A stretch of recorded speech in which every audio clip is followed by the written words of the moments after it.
अस्सलाम वालेकुम नाज़रीन। आज हमारे साथ एक अहम शख्सियत जनाब सैयद खलील अहमद शाह साहब मौजूद हैं, जो किसी तारुफ के मोहताज नहीं हैं। सिंध धरती के ऊपर और इस सिंध धरती के ऊपर होने वाले तमाम मजालिम और बिलखसूस इस सिंधी कम्यूनिटी के ऊपर होने वाले जुल्म और ज़्यादती के खिलाफ हर वक्त इनकी तहरीक मुतहरिक रहती है। तो पेशे से माशाल्लाह बैरिस्टर हैं। हम अपनी गुफ्तगू का आगाज़ करेंगे। कुछ अहम मामलात सामने आए हैं, कुछ अहम इशूज़ हैं जिन पर आज हम डिस्कस करेंगे। जी अस्सलाम वालेकुम। वालेकुम कैसे सलाम। हैं सर आप? खैरियत से हैं? अल्हम्दुलिल्लाह, ठीक ठाक शुक्र। हैं? ये चंद रोज़ कबल सीनियर सहाफ़ी हैं जनाब सैयद इकरारुल हसन, उनकी तरफ से एक बाकायदा तहरीक का आगाज़ किया गया है। तो उसके रद्द अमल में हमें सामने आया है कि आपकी तरफ से जो है उसकी खिलाफ वर्जी भी की जा रही है, उसके खिलाफ कोई कानूनी कार्रवाई का आगाज़ भी किया जा रहा है। और उन्होंने जो बाकायदा नाम और अपना फ्लैग जो झंडा है, जो आवाम के सामने लेकर आए हैं, वो आपकी इस तहरीक से मिलता जुलता है। हालांकि जो हम समझते हैं, जो कि मैं आपको पिछले काफ़ी बरस से जानता हूँ, आपकी ये तहरीक पिछले इस सिंध में काफ़ी अरसे से बाकायदा काम भी कर रही है और ख़ुसूसन सिंधी कम्युनिटी के शाना बशाना खड़ी है। उन पे होने वाले जुल्म ज़्यादती के ख़िलाफ़ हर वक्त खड़ी रहती है। तो इस पे आपका क्या लाया-अमल है? सबसे पहले तो बताएं, इससे आपको क्या इशू हो रहे हैं इकरारुल हसन की जो इस तहरीक से? अपना देख इशू पहले आप वज़ाहत उसकी करें। देखें, बात ये है कि 2 पॉइंट ऑफ व्यू आपके सामने मैं जी। रखना चाहता हूँ regarding Ikrarul Hasan and his political organisation. सबसे पहली बात कि आज एआई और चैट जीपीटी का ज़माना है। जी।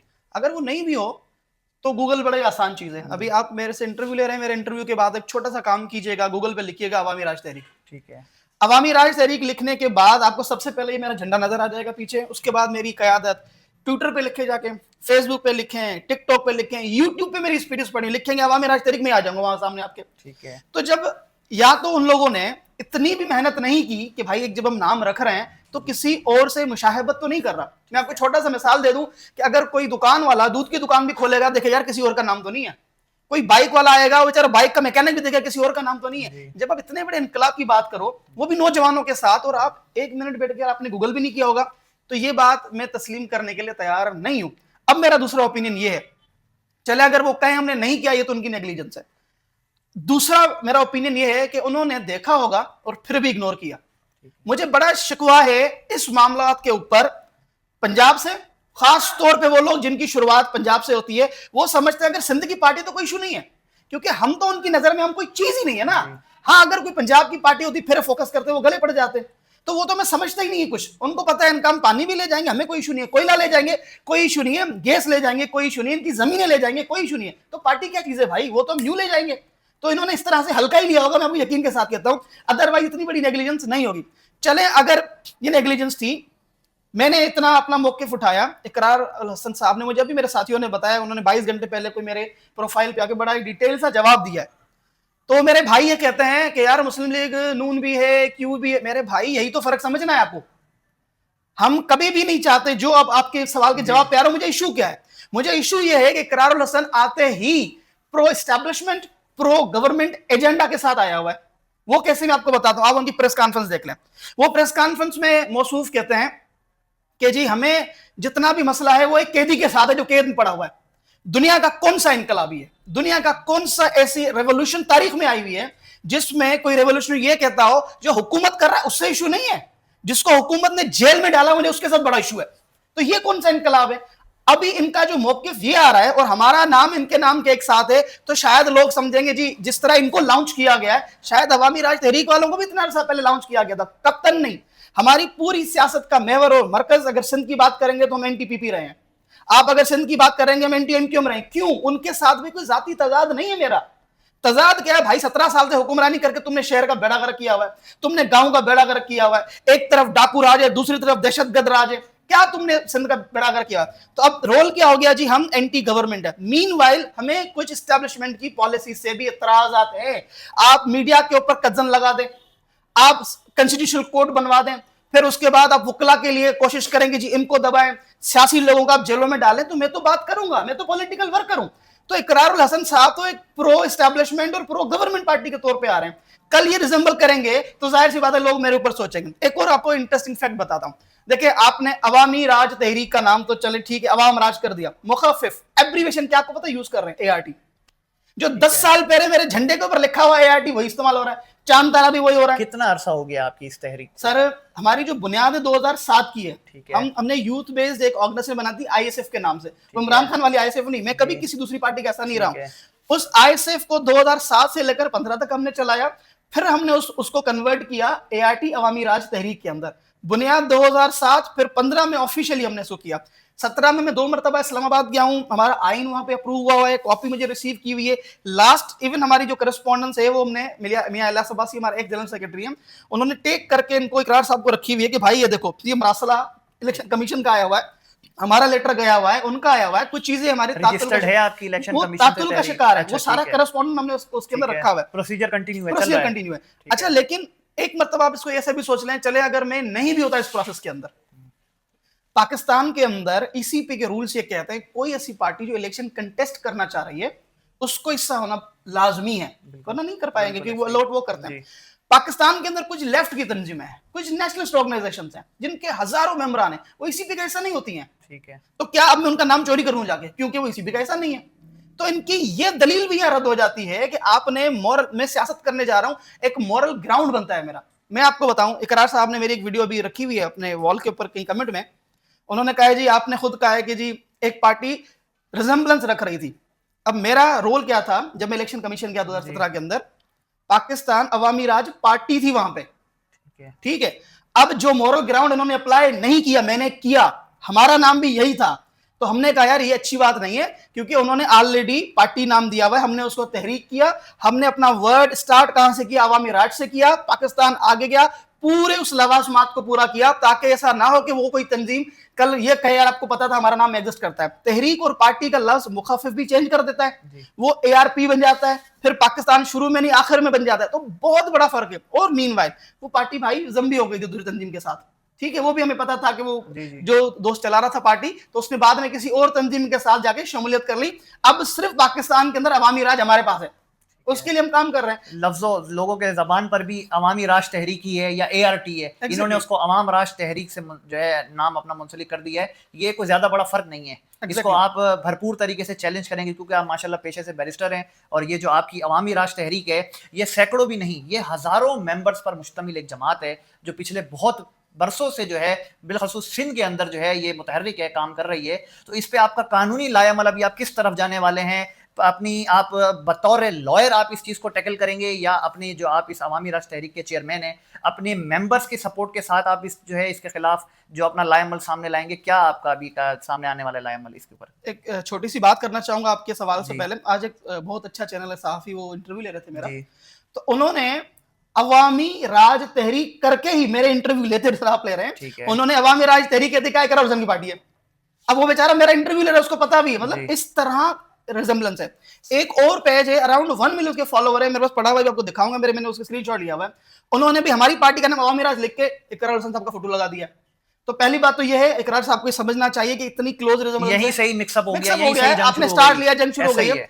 तो अब दूसरी चीज ये है कि अगर मैं बहैसियत लॉयर स्टैंड लूंगा तो शायद कल लोग ये समझेंगे कि शायद इनका पॉलिटिकल पावर नहीं था, ये क्योंकि खामखाई हम वकला बदनाम है, ऐसी बात है नहीं कि जी वकला है उसके प्रेशर में आके इकरार साहब ने नाम पीछे हटा दिया या कुछ ऐसा मामला बन जाए। मैं ये नहीं चाहता। मैं पहली बात मैंने उनकी मॉरल रिस्पॉन्सिबिलिटी छोड़ी, मैंने कहा खला की जरूरत करें सर आप, और आप अपना नाम चेंज करें, यूथ बेस हमारी पॉलिटिकल पार्टी, हजारों मेंबर, जिस तरह आपने फरमाया। वो बात उनको शायद समझ नहीं आई, उनका जवाब देके मैं समझ गया उनको समझ में नहीं आएगी। अगली बात यह है, देखिए मेरा होम ग्राउंड सिंध है, ठीक है, उसके बाद मेरा मरकज कराची पिछले 20 साल से है, तो यहाँ पे लोग मुझे बहुत अच्छे तरीके से जानते हैं। इकरार साहब कभी ना कभी, तो जाहिर सी बात है यार, इतना बड़ा सूबा है जो आपके पूरे पाकिस्तान को पालता है, उसके बगैर कोई चल नहीं सकता, तो आना ही आना है, उन्होंने कराची भी आना है, हैदराबाद भी आना है, लाड़काना भी आना है, तो वहां बड़ी वो टफ सिचुएशन फेस करेंगे। और मैं आपको कह रहा हूं वो बिल्कुल करेंगे, हम उनको करवाएंगे टफ सिचुएशन फेस कि भाई आप किस तरह मेरी तंजीम का नाम लेके आप अवाम के अंदर जाओगे, तो वो रेजिस्टेंस आगे चल के बहुत एक गलत फॉर्म में, बुरे फॉर्म में चली जाएगी, फिर लोग हमें कहेंगे यार ये तो बहुत गलत बात है। मैं करना नहीं चाहता ये काम, लेकिन अगर उनको बात समझ में नहीं आई, जहां वो आएंगे वहां हम भी आएंगे, उनको दिखाएंगे कि लोग किस तहरीक के साथ खड़े हुए, झूठी नाम झूठे तहरीक के साथ खड़े हैं या असली वाली अवामी राज तहरीक के साथ खड़े हैं। हाँ, उसके बाद लीगल फर्टिलिटी ने हमें बहुत अप्रोच किया है, हमारे बहुत अच्छे दोस्त हैं, साथी हैं, जाहिर सी बात है हम एक्टिव में वकालत करते हैं और हंड्रेड्स में मेरे खुद लॉयर मेंबर हैं कराची के अंदर, तो हमने उसको ऑप्शन में बिल्कुल रखा हुआ, इनिशिएट कर रहे हैं उसको विद द लीगल नोटिस। ताकि लीगल प्रोसीजर भी हमारा आगे चलता रहे, उनको समझाने की कोशिश कर रहे हैं। देन लेटर ऑन फिर उनकी हायर कोर्ट से, इलेक्शन कमीशन है, बहुत सारे प्लेटफॉर्म है, उनको वहां पे भी उनको जाके हम चैलेंज मतलब आपकी कोशिश है कि हम इसको कानूनी कार्रवाई की तरफ ना जाएं, सोशल मीडिया के ही जरिए या आपसी सेटलमेंट के जरिए वो खुद इस चीज से बैक हो जाएं और अपने नाम को तब्दील करें। मगर नाम के साथ आपका जो इशू है वो फ्लैग के साथ भी जुड़ा हुआ है, उनके झंडे के साथ भी जुड़ा हुआ है, जो सामने आया है, जो कि सुर्ख कलर का झंडा है, उसमें चांद तारा बना हुआ है, और आपका जो है सुर्ख और नीले रंग का झंडा है जिसमें चांद तारा बना हुआ है। इससे आपको क्या इशू हो रहा है, ये थोड़ी सी वजाहत कर दें। इससे मुझे इशू नहीं होगा, हो सकता है तुर्की या चाइना को हो जाए। लगता भी ऐसा ही है। तो देखें, बात ये है कि उससे मेरा कोई इशू नहीं। मैंने उनको कहा थी आपने चांद तारा डाला हुआ है, हमें कोई इशू नहीं, ठीक है, लेकिन ना अपने झंडा प्रॉपर अपना सही से बनाया हुआ है, ना आपने नाम बनाया हुआ है, ना एब्रीविएशन बनाया हुआ, लाना आप इनकलाब चाह रहे हैं, जो मुझे नहीं लगता मेरे भाई पॉसिबल है। उन्होंने अपना मंशूर जो है वो वाजिया किया है अवाम के सामने भी और अपने मेंबर के सामने भी, चूंकि वो पहली सरेआम के नाम से एक तहरीक चला रहे थे जिससे उन्होंने हजारों लाखों मेंबर्स को जोड़ा। अब जाकर के उन्होंने उसको एक नया नाम दिया, नया रुख दिया कि अब ये तहरीक जो है ये सियासत में आने के लिए इकदाम उठाएगी और इस पर काम करेगी। तो लोगों ने भी बड़ी तेजी के साथ इसमें जुड़ना भी शुरू कर दिया है और बहुत सारे लोगों ने इससे अलहदगी का भी ऐलान करना शुरू कर दिया है कि हमारा सरेआम से कोई ताल्लुक नहीं है। उसका मंशूर अवाम के सामने वाजिया है।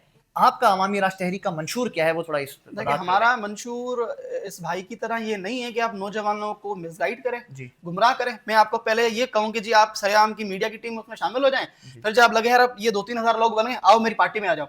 हमने पहले दिन से, मैंने बसों में धक्के खाए हैं, मैं मोटरसाइकिलों पे घूमा हूं, और कराची का शायद ही कोई कोना हो जहां हम पैदल नहीं गए हो आम लोगों की तरह।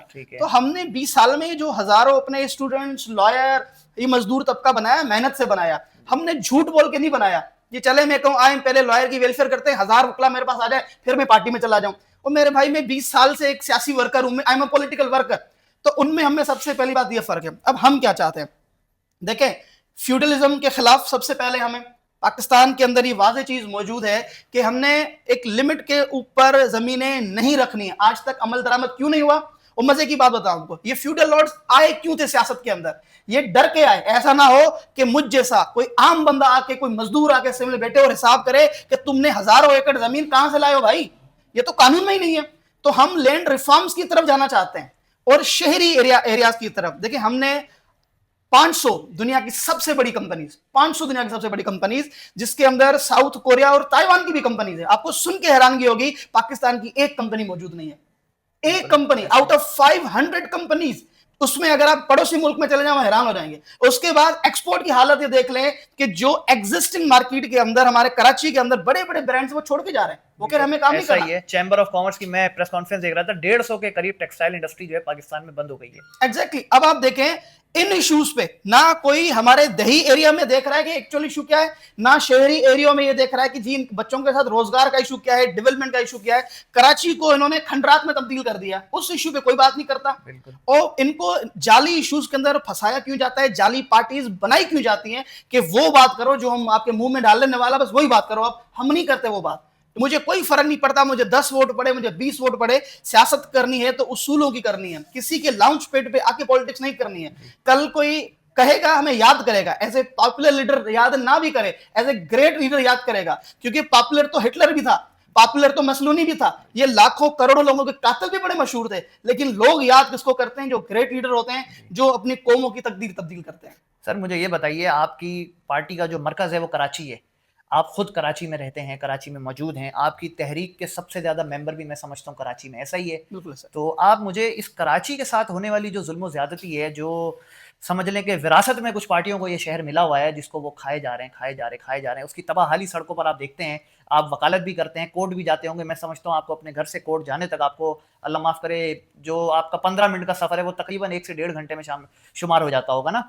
तो कराची की इस बुनियादी सहूलतों को देखते हुए और इसका जो इस बदहाली को देखते हुए कोई लाएअमल आपकी तहरीक बना रही है कि कराची के लिए कुछ अच्छा इकदाम उठाएं, आप अपनी मैन पावर को हासिल करते हुए इसके हुकूक और इसकी इस जंग में शामिल हो कि इस कराची को उसका हक दिया जाए, जो इस पूरे पाकिस्तान को पाल रहा है वो शहर, वो अपने ही शहर में जो है ना महरूम है इन सारी चीज़ों से, सहूलतों से। देखिए, यहाँ पे जब भी कोई भी ऑर्गेनाइजेशन, कोई भी तंजीम ये सोचने लगती है कि बेहतरी कैसे करनी है, तो यहाँ के कुछ स्टेक होल्डर्स हैं।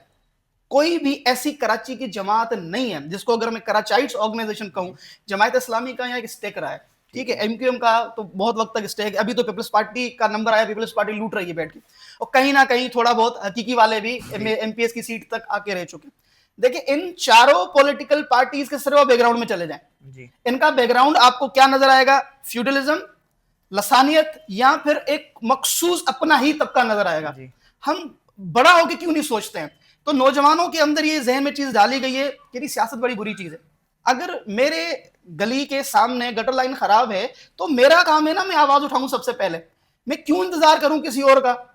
सेल्फ रिस्पॉन्सिबिलिटी चाहिए नौजवानों को। मैं आपको बता रहा हूं 3 जलसे हमने पिछले साल किए हैं, अभी भी हम चल रहे हैं। इसका मकसद ये अवेयरनेस देना। आप आवाज अपने लिए नहीं उठाओगे तो कोई आपके लिए आवाज नहीं उठाएगा। हम नौजवानों को पॉलिटिसाइज करना चाहते हैं। तो यहां काम क्या होता है? बड़ी इंटरेस्टिंग चीज आपको बताऊं। आप किसी होटल के अंदर चले जाएं, होटल के अंदर पहला जुमला पता है क्या लिखा होता है? सियासी गुफ्तगू से परहेज करें। बिल्कुल ऐसा ही लिखा हुआ ठीक होता है, हर होटल पे, हर होटल पे लिखा होता है। ठीक है, आप चले जाए यूनिवर्सिटीज के अंदर, यूनियन बेन लगी पड़ी है वहां आपको। मैं खुद मैं कराची से पढ़ा हूं, सख्त तरीन पाबंदी थी। मैं एलएलबी कर रहा हूं और वहां सियासत करने की। आपको अलाउ नहीं। मुझे 2 मरतबा अलाउ, जनरल नसीब करे हेड थे मेरे डिपार्टमेंट के, अलग से मुझे बुलाया और फिर एक ऑफिसर थे उनको भी बुलाया। कहा जी इसको समझाओ कि सियासत नहीं करनी। जी आप बाहर सियासत नहीं कर सकते, घर में तो हमको वैसे बात करनी थी पॉलिटिक्स से, सारा दिन सियासत, घर में भी सियासत। तो सियासत कहां से सीखोगे?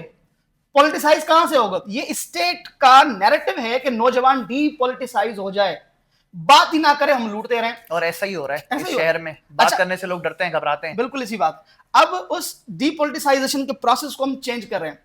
मैं आपको दावा के साथ कहता हूं कि कोई ऐसी जमात जो हमारी तरह लोअर मिडिल क्लास से बिलोंग करती हो, उसके साथ कितना वर्कर जुड़ा हुआ है। मेरे 2 जलसे सिर्फ, एक आप कोरंगी का देख लो और आप मलीर का देख लो। उन 2 जलसों में अच्छे भले लोग परेशान हो जाते, तुम पैसे कहां से ला रहे हो? मैं बताऊं पैसे कहां से लाता हूं मैं। मेरा मजदूर 39-40,000 सैलरी लेता है ना, वो 2,000-3,000 रुपए पार्टी को पर मंथ जमा कराता है। कल हमारी बसें भर के आएंगी, लेकिन वो पैसे मेरी जेब से नहीं गए हुए। ये जो जलसा हो रहा है ये भी हम सब लोगों ने आपस में मिलकर किया हुआ है। अब ये कंट्रीब्यूशन से जो तंजीमें चलती हैं, ना वो क्रिमिनलाइज होती हैं, ना वो भत्ता लेती हैं, ना वो कब्जा करती हैं। ऐसी जमायतें, जरूरत भी नहीं पड़ती ना। बिल्कुल ऐसी जमायतें रियासत को कबूल नहीं है। क्यों कबूल नहीं है? मैं क्यों बात मानूंगा जब मैंने आपसे पैसे नहीं लिए हुए? मैं क्यों बात मानूंगा जब मैं खुद धक्के खा के अस्पतालों में, आप जिना हॉस्पिटल चले जाए, देखिए कराची का सबसे बड़ा मसला क्या है, यहां पे हर कोई जाके आगे मेमन हॉस्पिटल, मेरे दोस्त ने कॉल की, उसने कहा सर 4.5 लाख रुपए मेरा बिल बना। मैंने बेटा आपके पास कितना है? कहा 30,000 पड़े में। ये 1 हफ्ता भी नहीं हुआ इस बात को। क्यों? वजह पूछी मैंने उससे, कहा सर जिन्ना हॉस्पिटल में जगह नहीं था, बेड स्पेस नहीं मिल रहा था। ऐसी ऐसी चीजें, यहां आपको ब्लड नहीं मिलता है। कराची के यार 2-3 करोड़ लोग, क्या किया आप लोगों ने? चले आप जिस एरिया के अंदर बैठे हुए, यहां मुझे कोई अच्छा गवर्नमेंट स्कूल दिखा दे। गवर्नमेंट स्कूल नहीं होगा भाई, हर मजदूर थोड़ी अफोर्ड करेगा जाके सिटी को, बीकन को 5,000 6,000 मंथली, फिर ड्रेसेस, 50 चीजें। ना आपने हेल्थ की सहूलतें कराची को दी हुई है, ना आपने एजुकेशन दी हुई है, ना आपने रोजगार दिया हुआ है, सड़कें टूटी हुई हैं, तो फिर लोग क्या करेंगे? कुछ भी नहीं हम है। उस तरह की तहरीक चाहते हैं कि पहले फोकस इश्यूज पे करें, और हम उस पे काम कर रहे हैं। तो काम करने का पहला तरीका यह है कि हम बल्दियाती इलेक्शन की तैयारी कर रहे हैं। जबरदस्त। और पिछले 1 साल से आपकी तहरीक बल्दियाती इलेक्शन में हिस्सा लेगी? बिल्कुल लेंगे। हमारा पूरे कराची से लेंगे। 246 हमने इंशाल्लाह ताला टारगेट रखा हुआ है। अल्लाह ने चाहा तो हम इनको टफ टाइम देंगे। देखिए जीतना हारना एक अलग चीज होती है, मुकाबला ऐसा करेंगे कि वो याद रखेंगे। मैं इस कंस्टिट्यूएंसी से इलेक्शन लड़ा हूं, हमारे साथी हैं जोएब भाई, हमारे एक जनरल सेक्रेटरी एनए से लड़े। मैं ये नहीं कहता कि भाई मैंने कोई बड़ा मुकाबला किया, लेकिन इनकी सांसें अटक जाती थी हमें देख के। उसकी वजह यह थी कि नौजवान हमारे साथ हैं, उनको पता है इनका यूथ पावर है, इनको बात करना भी आता है, ये तो लोगों को असली मसाइल बता रहे हैं। जिस तरह आपका चैनल काम करता है गटर लाइनों के ऊपर, सेवरेज के ऊपर, सफाई के ऊपर, गटर के ढक्कनों के ऊपर, हमने अपनी इलेक्शन के दौरान सारी ये मुहिमें चलाई थी। ये और बात है कि हमारी इतनी ज्यादा वो कवरेज नहीं होती है, हमको इतने फाइनेंशियली, हमारी पार्टी स्ट्रॉन्ग नहीं है, मजदूरों की पार्टी, आम लोगों की पार्टी है, तो आवाज बड़े चैनलों तक नहीं जाती है। लेकिन कहना ये चाह रहा हूं कि वो मुहिम हमने चला चला के इनका बेड़ा कर किया कि ये क्या लोग हैं, ये कौन सा इनकलाब लाएंगे, इनसे गटर का ढक्कन नहीं लगता, ये इनकलाब लाएंगे बैठ के। और वो अपने लिए सोचें जरा, मतलब अगर इमेजिन करें ये इस वक्त लीड कर रहे हैं, आप हमारे वो एडमिनिस्ट्रेटर साहब हैं, उनकी गाड़ियों की जरा नुमाइश देख लें आप जी, मतलब उनकी एक गाड़ी से 1000 तो ढक्कन लग जाएंगे, उससे ज्यादा लग जाएंगे। बिल्कुल। तो बात होती है एहसास की। जो लोअर मिडिल क्लास का बंदा सियासत करता है ना, उसका सारा फोकस इन छोटे छोटे इश्यूज पे होता है जिनको वो समझते ही नहीं कोई इशू है। बिल्कुल। उनके लिए बड़े बड़े इश्यूज हैं। वो बड़े बड़े इशू ऐसे हैं कि जी ब्रिज बन जाएगा ठीक से पैसे आ जाएंगे, रोड बन जाएगा तो इतने पैसे खांचा हमारा निकल के आ जाएगा। उनके लिए ये बड़ा इशू है। मतलब तामीर शुरू होने से पहले वो अपनी इनकम का सोचने लग जाते हैं कि हमारे बैंक में कितना आ जाएगा, बचेगा कितना, और उसको डिले करेंगे और कितना बचेगा। ऐसे थोड़ी है कोई अंधेर नगरी लगी पड़ी है यार मुल्क के अंदर। आपको यूनिवर्सिटी रोड सीधा नहीं हो रहा है, 3रा साल चल रहा है। बिल्कुल। और आप कहते हैं जी वो ठेकेदार का कसूर है। ठेकेदार के आसमान से उतर के आया था, ठेकेदार भी आपने मुकर्रर किया होगा, उसके कॉन्ट्रैक्टर साथ तो भी आपके कमीशन होते हैं। कमीशन होगी, बिल्कुल, उस कॉन्ट्रैक्टर तो कमीशन इन्हीं की के बुनियाद होते पे वो हैं। काम नहीं कर रहा होगा। बिल्कुल, बिल्कुल। तो अब हम तो चाहते हैं मेरे भाई कि हम आवाज उठाएं इन इश्यूज के ऊपर। अवामी राज तहरीक मतलब शहर कराची के साथ होने वाली जुल्म और ज़्यादती के खिलाफ खड़ी होगी, उनके मेंबर्स भी खड़े होंगे। आने वाले वक्त में हम भी ये तवक्का करेंगे इंशाल्लाह कि कराची के साथ होने वाले जुल्म के खिलाफ आप और आपकी टीम बेहतर तरीके से जो है अपनी इस कार्रवाई को जारी रखेंगे, और ये इस जुल्म और ज़्यादती जो लोग कर रहे हैं उन अनासिर के खिलाफ भी आप कार्रवाई की तरफ जाएंगे, प्रोटेस्ट की तरफ जाएंगे, या जो आपका तरीक़ेकार होगा आप उसको अख्तियार करेंगे। साथ ही साथ अब हम अपने प्रोग्राम को इख्तिताम की तरफ लेकर चलते हैं। बस आखिरी बात यही थी कि इकरारुल हसन जो कि एक सीनियर सहाफ़ी हैं, इकरारुल हसन साहब, और आप माशाल्लाह बैरिस्टर हैं, कानूनी ताकत आपके पास भी अच्छी खासी एक रखते हैं आप। तो अगर आपको लगता है कि वो इस चीज़ से पीछे हटेंगे, और अगर नहीं हटते तो आप फिर किस तरफ जाएंगे, क्या लाएअमल अख्तियार करेंगे अगर वो अपनी ताकत के ज़रिए, अपने पैसे के ज़रिए इस चीज़ से पीछे ना हुए और आपको भी टफ टाइम दिया? जैसे आपने कहा कि वो कराची आएंगे तो हम उन्हें टफ टाइम देंगे, अगर इसी तरीके से कानूनी हैसियत रखते हुए भी अगर टफ टाइम का सामना हुआ तो फिर क्या करेंगे? आप क्या अपनी पार्टी का नाम चेंज कर देंगे? मैं आपके सवाल से पहले एक चीज़, क्योंकि आपने इंट्रो में भी बार बार कही, मेरे जहन से भी निकल जाएगी, जी माजरत जी अगर जी जी इजाज़त जी से जी बात करना चाहता हूँ। देखें, कराची के अंदर कुछ तासुब परस्त जमायतें हैं, वो एक तासुर देती हैं अवामी राज तहरीक के बारे में। जी, वो तासुर ये होता है कि जी ये शायद किसी एक कौमियत की जमायत है। बिल्कुल ऐसा ही। सच्चल गोट 88 के अंदर बना हुआ है, बच्चे बच्चे को पता है, हर कोई सच्चल गोट जानता है। मेरा सच्चल गोट का यूनिट इंचार्ज पंजाबी है। यहाँ तो खत्म हो वो गई तासुब वाली बात। वो मलिक के खुद बिल्कुल खत्म हो गई ना तासुब वाली दिसंबर बात। के अंदर बवानी चाली में मैंने प्रोग्राम किया है, पठानों का मतलब मेजर एरिया है। जी, उससे आगे बताऊं, वली का ग्राउंड सुना होगा आपने, बिल्कुल। बनारस के अंदर वली का ग्राउंड में हमने मच कचहरी की है, पता नहीं कितने पख्तून भाइयों ने हमारे साथ शमूलियत की है वहां के। ठीक है, उर्दू बोलने वाले ला तादाद हमारी तंजीम के अंदर मौजूद हैं। इवन कल मेरे जलसे में अभी हमारे दो साथी बता रहे थे को सिक्योरिटी देगा आपको नजर आएगा उर्दू बोलने वाला है। वो मेरे कोरंगी के जलसे में मेरी पूरी सिक्योरिटी उर्दू बोलने वाले के पास थी। रिस्क होता है ना बड़ा, आप किसी के खिलाफ बात कर रहे हो, तो इतना मेरा उनके साथ ताल्लुक है। हमारे यहाँ जबान की कोई तफरीक नहीं है, मेरी जितनी भी तल्ख बातें होती हैं उनके खिलाफ होती हैं जो हमसे तासुब रखते हैं। तासुब दिखाया जा रहा है, वो दिखाते हैं कहानी बिल्कुल मुख्तलिफ है Exactly. मगर दिखाया जा रहा है। और ये करते हैं इस तरह से ताकि ऐसा ना उर्दू स्पीकिंग समझ जाए जी, कि यार इनके पास ना चले जाए, पंजाबी समझ ना जाए, पख्तून समझ ना जाए, हम तो नहीं, अब वो कंट्रोल नहीं कर पा रहे हैं सिचुएशन को, तो इसीलिए जानबूझ के कुछ चीजें करते हैं, इसलिए माजरत को क्लियर करना जरूरी था आपको। अच्छा, अब जो इकरारुल हसन साहब आया कि वो एज ए पॉलिटिकल पार्टी आगे चलाना चाहते हैं, तो मैं समझता हूं उनको ये बात करनी पड़ेगी और उनके पास कोई ऑप्शन नहीं है। ठीक है। मीनवाइल आप सिर्फ पंजाब के अंदर इनको टास्क दिया गया है कि वो कैदी नंबर 804 को ही सिर्फ आपने बातें करनी है, फिर तो उसकी वो मर्जी। उनकी प्रेस कॉन्फ्रेंस में कह भी रहे हैं ना कि इनको आज़ाद कौन कराएगा, मैं कराऊंगा, मेरी तहरीक कराएगी, हर प्रेस कॉन्फ्रेंस में कह रहे हैं। अब इसको हम ये भी समझ सकते हैं कि वो शायद पीटीआई कार्ड यूज़ कर रहे हैं, वो उनके जो फॉलोअर्स हैं, जो उनको पसंद करने वाली जितने भी लोग हैं, वो उनकी भी फैन फॉलोइंग अपने पास ले रहे हैं, क्योंकि हर प्रेस कॉन्फ्रेंस में उनका यही कहना होता है कि खान को आज़ाद कौन कराएगा, मैं कराऊंगा, मेरी तहरीक कराएगी। तो इससे तो जाहिर होता है कि वो उन लोगों को भी अपने साथ शामिल करना चाह रहे हैं। अब इसमें हकाइक पर मबनी क्या बातें हैं, इसके बरक्स क्या कहानी है, वो हकीकतन ऐसा करेंगे या नहीं करेंगे, इस बारे में तो कुछ नहीं कह सकते। अच्छा, इसका एक आसान हल है कि पीटीआई वालों के कमेंट्स देख लिया करें जाके आप जी, इकरारुल हसन साहब। ठीक है। देखिए, ये जनजी को बेवकूफ बनाना कोई आसान काम नहीं है। जितने भी लाउंज पेड है वो सारे फ्लॉप होके चले गए हैं, और ये भी इनके मुंह से बात निकल जाती है ना। इसका आप जरा बयानिया इकरार साहब का देख लिया, वो किस तरह कह रहे हैं मैं कराऊंगा। वो कह रहे हैं पीटीआई तो कोई तंजीम ही नहीं है, पीटीआई तो वन मैन शो है, पीटीआई ऐसी, और आप टारगेट एक ऐसे शख्स को कर रहे हैं जो इक़्तिदार में है ही नहीं। बिल्कुल। देखें, अगर आया कि उनकी पार्टी अगर केपीके से शुरू होती है तो चले वहां अफरीदी साहब की हुकूमत है, वो करते अच्छी बात है, लेकिन आप स्टार्टिंग कह रहे हो पंजाब से वहां नून लीग है, फिर आप सिंध के दौरा कर गए, वहां पीपल्स पार्टी बैठी हुई है। आप बात करो तो जरदारी के खिलाफ बात करो, नवाज शरीफ के खिलाफ बात करो, बात समझ में आती है। अगर आपके अंदर इतनी जरूरत नहीं है कि जो हकीकी लोग हैं उनको आप टारगेट कर सको, तो कम से कम जो उन लोगों ने बिठाए हुए हैं तो उनके खिलाफ ही बात कर लो, बात नहीं कर रहे हैं। तो मेरा ये ख्याल है कि उनको सिंध के अंदर से पजीराई बिल्कुल भी नहीं मिलेगी। नौजवान आज भी सवाल कर रहे हैं, आप जैसे मीडिया के दोस्तों ने रब्ता किया उनके साथ, लेकिन उनका मौकिफ ये है कि वो आगे चल के अपनी पार्टी का नाम जो है वो बाद में चेंज कर देंगे। लेकिन एक अजीब सी मंतक बता रहे हैं। देखिए, अभी आपके ऊपर एक प्रेशर आया हुआ है, आपको इतने अच्छे लोग आपके साफ खुद कह रहे हैं कि यार ये लोग हटके हैं, ये अवामी राज तहरीक वाले जो नौजवान हैं, इनकी अब पीछे काम देखें इन्होंने क्या किया हुआ है। आप खाम कहीं तजाद में आ रहे हैं, एक तो वैसे ही पीटीआई वालों के साथ आ रहे हैं, अब आप दूसरे नौजवानों के साथ भी आना चाह रहे हैं, तो फिर तो मुझे लगता है किसी ने आपको लॉन्च किया हुआ है कि जाएं जिनको डिस्टर्ब करें। अब मैं आपको इंटरेस्टिंग बात बताऊं, कल हमारा जलसा है, हमारे 2-3 तो सारे दिन, क्योंकि दोस्त हैं साथी मीडिया वाले, वो भी रब्ता कर रहे हैं और हमें उसका जवाब भी देना बहुत जरूरी है। उनका मौकिफ आ रहा है, हमारा मौकिफ नहीं आएगा, तो वन साइडेड बात अच्छी नहीं रहेगी। तो मुझे लगता है कल वाले प्रोग्राम को भी अच्छा खासा उन लोगों ने डिस्टर्ब करने की कोशिश की है, लेकिन ऐसा होगा नहीं। आप आएंगे इंशाल्लाह, देखेंगे आपको हजारों लोग नजर आएंगे इंशाल्लाह लाजमी आएंगे। नाज़रीन, अवामी राष्ट्र तहरीक के चेयरमैन जनाब सैयद खलील अहमद शाह साहब का सारी गुफ्तगू आपने सुनी। ये जो इकरारुल हसन साहब की जो पार्टी अनाउंस हुई है, उनसे रिलेटेड जो नाम का मसला था, क्योंकि नाम जो है वो इनका चुराया गया है, इनका कॉपी किया गया है, चूँकि ये पिछले कई बरस से इस तहरीक को कराची और बिलखसूस सिंध की धरती पर चला रहे हैं। ये खसूसन कम्युनिटीज़ के साथ जो हैं जुड़े हुए हैं और इस तहरीक का हिस्सा हैं, और ये तहरीक जो कि गवाह हैं, इनके बाकायदा वकालत के पेशे से मुंसलिक बहुत सारे वकील इस बात की गवाही देते हैं कि ये तहरीक बहुत बरसों से, सोशल मीडिया पे भी आप देख सकते हैं कि सिंध में काम कर रही है। तो ये अपनी कानूनी कार्रवाई जारी रखेंगे बतौर चेयरमैन। ये अभी इस वक्त अपनी बैरिस्टर की ताकत को नहीं आजमा रहे, तो इनका यही कहना है कि इंशाल्लाह हम इकरारुल हसन से इस पार्टी का नाम चेंज करवाएंगे, क्योंकि ये इनका चुराया हुआ नाम है, और जिस हद तक जाना पड़ा जाएंगे इंशाल्लाह, पीछे नहीं हटेंगे, क्योंकि ये हमारा हक है। तो इंशाल्लाह फिर हाजिर होंगे इसी तरीके से हमारे प्रोग्राम के साथ। पॉडकास्ट में नजर नवाब।